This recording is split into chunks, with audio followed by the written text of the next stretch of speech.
এই মিয়া তুমি কয়টা পড়ছো দেখি? আর ভাই আমি এমনিতে 15-16টা পড়ি, আজকে একটু কম পড়ছি, 6টা পড়ছি ভাই।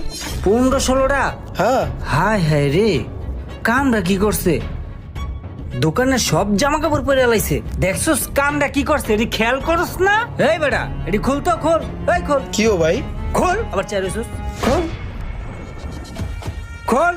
ভাই অনৈতিকতা করতেছেন কিন্তু, দোকানের বদনাম হয়ে যাবো পোস্ট করে দিলে। তোর মতো ইন্টারন্যাশনাল চোর আমার জীবনে আমি প্রথম দেখছি। খোল। আরে ভাই এটা আমার অরিজিনালটা, আমি বাসার থেকে খালি গিয়ে আইছি, ওরা জিগান হয় দেখছে না আমি এটি পরে ঢুকছি যে। তোর অরিজিনালটা খুলবো কেন? আমারটা খোল। আরে ভাই বুঝেন না কে, প্যান খুলতে হলে তো জুতা খুলতে হবো, নাহলে তো আমার ইজ্জত যাবো গা, বদনাম হয়ে যাবো। এই আর জুতা খুললে প্যান্ট খোল। আরে ভাই খুলতাছি রে ভাই, কেমন রাব ব্যবহার করে। আরে ভাই এত জনে খোলা লাগে একটা প্যান? খুলস না কে? দেহ দি। আর কটা পড়ছস? আর পড়ি নাই। আর পড়স নাই? হ্যাঁ না। ওই আরে পাজা করে বান। ভাই মিয়া তুমি যে আমার পিঠ মোরলটা ধরে বইছো,